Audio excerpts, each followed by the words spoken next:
8. Endymion, or a favorite. Explained of court favorites. The goddess Luna is said to have fallen in love with the shepherd Endymion, and to have carried on her amours with him in a new and singular manner.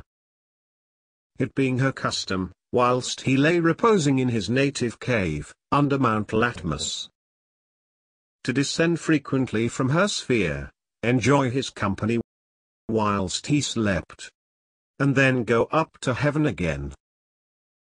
And all this while Endymion's fortune was no way prejudiced by his unactive and sleepy life, the goddess causing his flocks to thrive, and grow so exceeding numerous, that none of the other shepherds could compare with him. Explanation. This fable seems to describe the tempers and dispositions of princes, who, being thoughtful and suspicious, do not easily admit to their privacies. Such men as are prying, curious, and vigilant, or, as it were, sleepless. But rather such as are of an easy, obliging nature, and indulge them in their pleasures, without seeking anything farther, but seeming ignorant, insensible, or, as it were, lulled asleep before them. Princes usually treat such persons familiarly, and, quitting their throne like Luna, think they may with safety unbosom to them. This temper was very remarkable in Tiberius, a prince exceeding difficult to please, and who had no favorites but those that perfectly understood his way, and, at the same time, obstinately dissembled their knowledge, almost to a degree of stupidity. The cave is not improperly mentioned in the fable, or it being a common thing for the favorites of a prince to have their pleasant retreats, whither to invite him, by way of relaxation, though without prejudice to their own fortunes. These favorites usually making a good provision for themselves.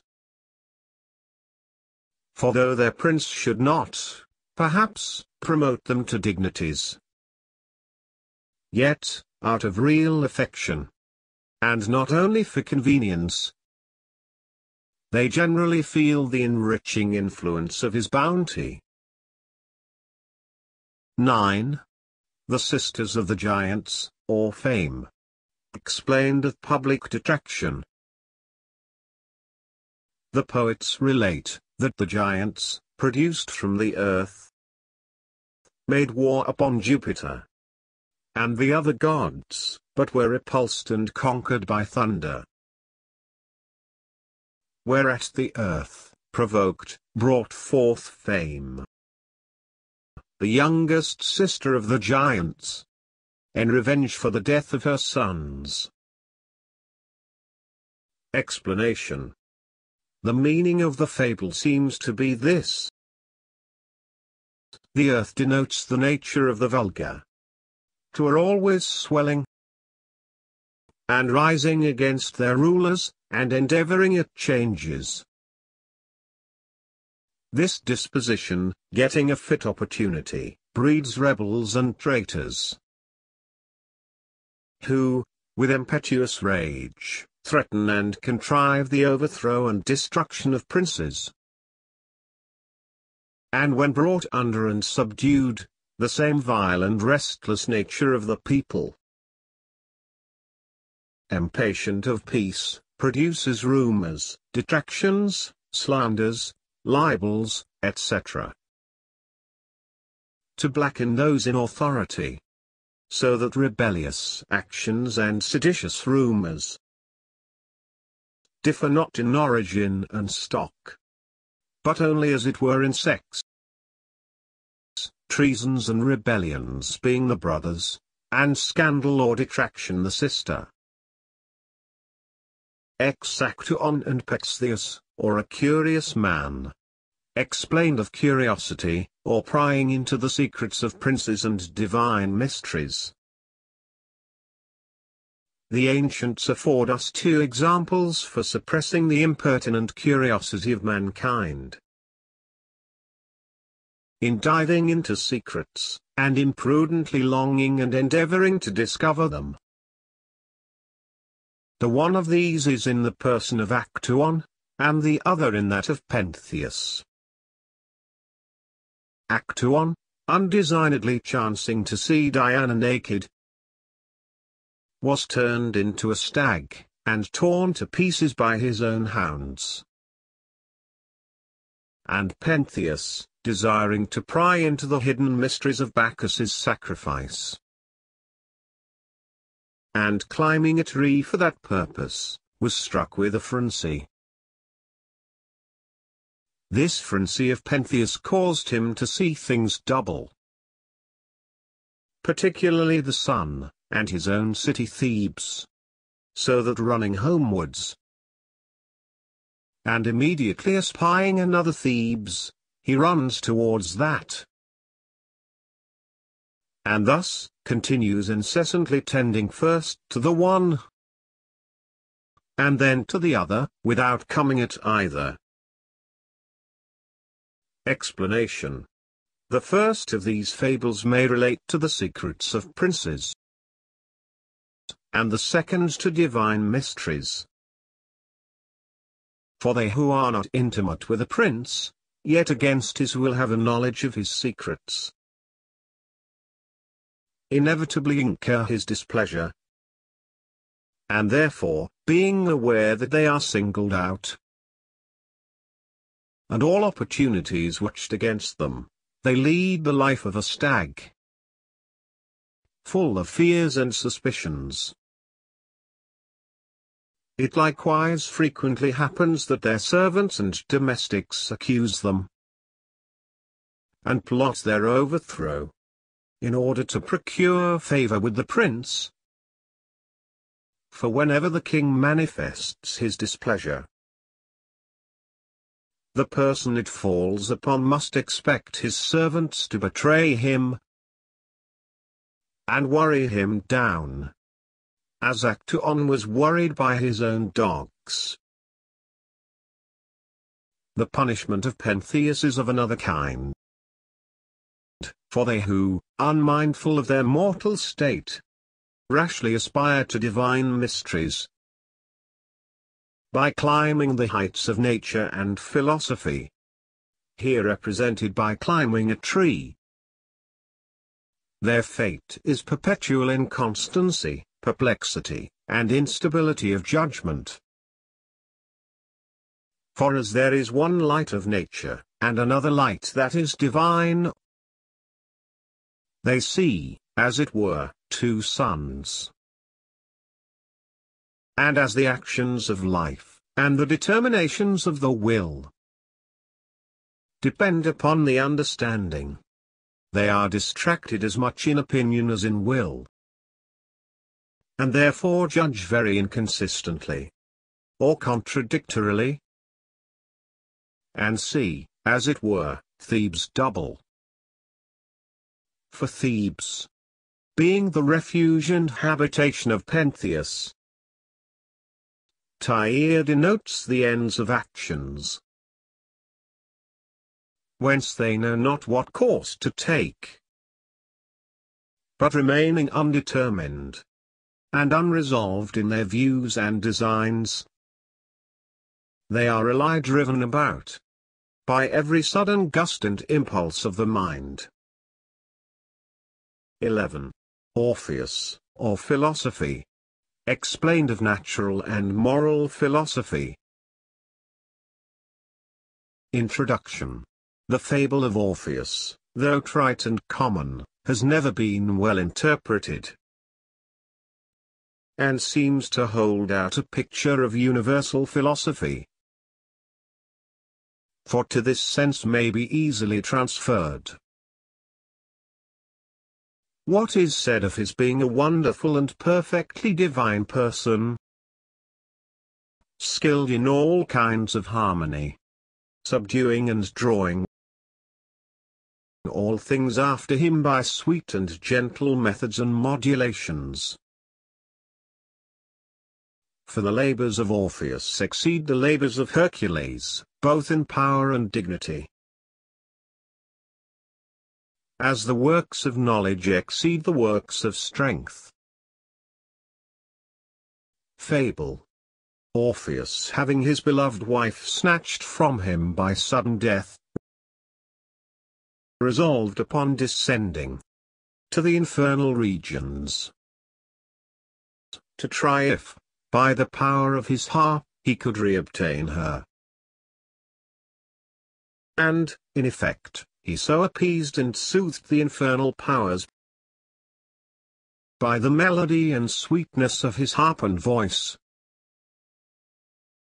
that they indulged him the liberty of taking her back, on condition that she should follow him behind, and he not turn to look upon her till they came into open day.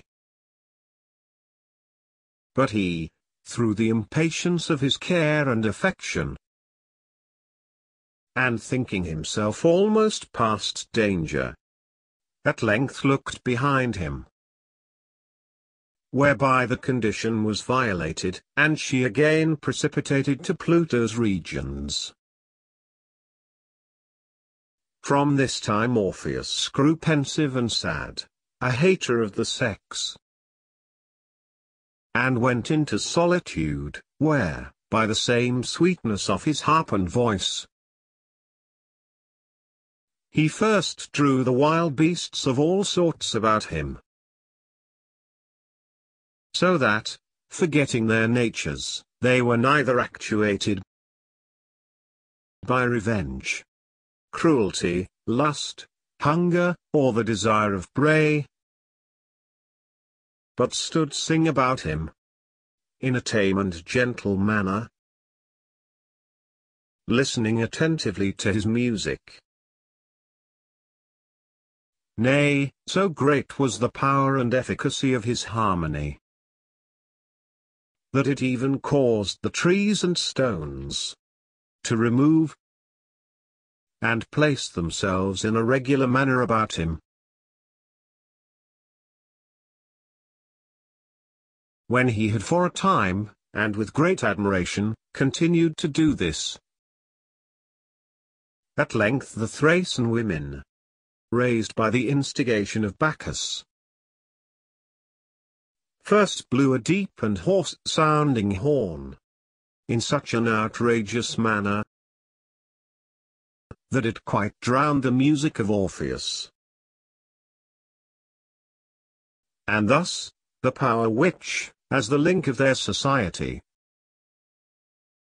held all things in order, being dissolved, disturbance reigned anew. Each creature returned to its own nature, and pursued and preyed upon its fellow, as before. The rocks and woods also started back to their former places, and even Orpheus himself was at last torn to pieces by these female furies, and his limbs scattered all over the desert. But, in sorrow and revenge for his death, the river Helicon, sacred to the Muses, hid its waters underground, and rose again in other places. Explanation. The fable receives this explanation. The music of Orpheus is of two kinds, one that appeases the infernal powers, and the other that draws together the wild beasts and trees. The former properly relates to natural, and the latter to moral philosophy, or civil society. The reinstatement and restoration of corruptible things is the noblest work of natural philosophy. And, in a less degree, the preservation of bodies in their own state. or a prevention of their dissolution and corruption. And if this be possible, it can certainly be effected no other way than by proper and exquisite attemperations of nature. As it were by the harmony and fine touching of the harp. But as this is a thing of exceeding great difficulty, the end is seldom obtained. And that, probably, for no reason more than a curious and unseasonable impatience and solicitude. And, therefore, philosophy, being almost unequal to the task, has cause to grow sad, and hence betakes itself to human affairs, insinuating into men's minds the love of virtue, equity, and peace, by means of eloquence and persuasion, thus, forming men into societies, bringing them under laws and regulations,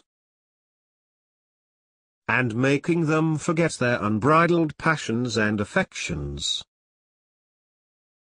so long as they hearken to precepts and submit to discipline. And thus, they soon after build themselves habitations, form cities, cultivate lands, plant orchards, gardens, etc. So that they may not improperly be said to remove and call the trees and stones together. And this regard to civil affairs is justly and regularly placed, after diligent trial made for restoring the mortal body, the attempt being frustrated in the end, because the unavoidable necessity of death, thus evidently laid before mankind, animates them to seek a kind of eternity, by works of perpetuity, character, and fame. It is also prudently added, that Orpheus was afterwards averse to women and wedlock, because the indulgence of a married state, and the natural affections which men have for their children, often prevent them from entering upon any grand, noble, or meritorious enterprise for the public good, as thinking it sufficient to obtain immortality by their descendants, without endeavoring at great actions. And even the works of knowledge, though the most excellent among human things, have their periods. For after kingdoms and commonwealths have flourished for a time, disturbances, seditions, and wars, often arise, in the din whereof, first the laws are silent and not heard, and then men return to their own depraved natures, whence cultivated lands and cities soon become desolate and waste.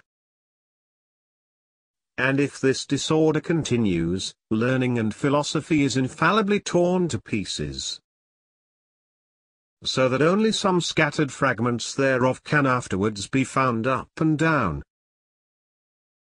in a few places, like planks after a shipwreck. And barbarous times succeeding, the river Helicon dips underground.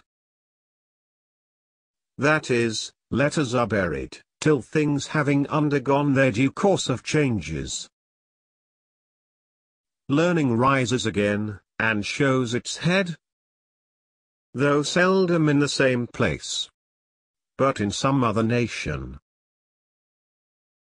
12 Coelum, or beginnings, explained of the creation, or origin of all things. The poets relate, that Xelem was the most ancient of all the gods, that his parts of generation were cut off by his son Saturn, that Saturn had a numerous offspring, but devoured all his sons, as soon as they were born. That Jupiter at length escaped the common fate, and when grown up, drove his father Saturn into Tartarus, usurped the kingdom, cut off his father's genitals with the same knife wherewith Saturn had dismembered Coelum, and throwing them into the sea, thence sprung Venus. Before Jupiter was well established in his empire, 2 memorable wars were made upon him. The first by the Titans, in subduing of whom Sol,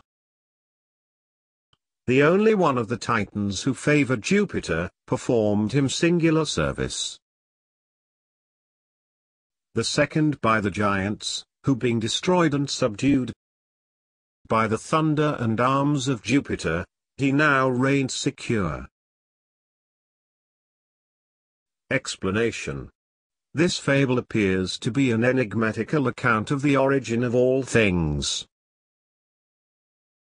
not greatly differing from the philosophy afterwards embraced by Democritus, who expressly asserts the eternity of matter, but denies the eternity of the world, thereby approaching to the truth of sacred writ, which makes chaos, or uninformed matter, to exist before the 6 days' works. The meaning of the fable seems to be this. Xelum denotes the concave space, or vaulted roof, that encloses all matter, and Saturn the matter itself, which cuts off all power of generation from his father. As one and the same quantity of matter remains invariable in nature, without addition or diminution, but the agitations and struggling motions of matter first produce certain imperfect and ill-joined compositions of things, as it were so many first rudiments, or essays of worlds, till, in process of time, there arose a fabric capable of preserving its form and structure. Whence the first age was shadowed out by the reign of Saturn, who, on account of the frequent dissolutions and short durations of things, was said to devour his children. And the second age was denoted by the reign of Jupiter, who thrust, or drove those frequent and transitory changes into Tartarus, a place expressive of disorder. This place seems to be in the middle space, between the lower heavens and the internal parts of the earth, wherein disorder, imperfection, mutation, mortality, destruction, and corruption are principally found. Venus was not born during the former generation of things, under the reign of Saturn. For whilst discord and jar had the upper hand of concord and uniformity in the matter of the universe, a change of the entire structure was necessary. And in this manner things were generated and destroyed, before Saturn was dismembered. But when this manner of generation ceased, there immediately followed another, brought about by Venus, or a perfect and established harmony of things, whereby changes were wrought in the parts, whilst the universal fabric remained entire and undisturbed. Saturn, however, is said to be thrust out and dethroned, not killed, and become extinct. Because, agreeably to the opinion of Democritus, the world might relapse into its old confusion and disorder, which Lucretius hoped would not happen in his time. But now, when the world was compact, and held together by its own bulk and energy, yet there was no rest from the beginning. For first, there followed considerable motions and disturbances in the celestial regions. Though so regulated and moderated by the power of the sun, prevailing over the heavenly bodies, as to continue the world in its state. Afterwards there followed the like in the lower parts, by inundations, storms, winds, general earthquakes, etc. Which, however, being subdued and kept under, there ensued a more peaceable and lasting harmony, and consent of things. It may be said of this fable, that it includes philosophy, and again, that philosophy includes the fable. For we know, by faith, that all these things are but the oracle of sense, long since ceased and decayed. But the matter and fabric of the world being justly attributed to a Creator,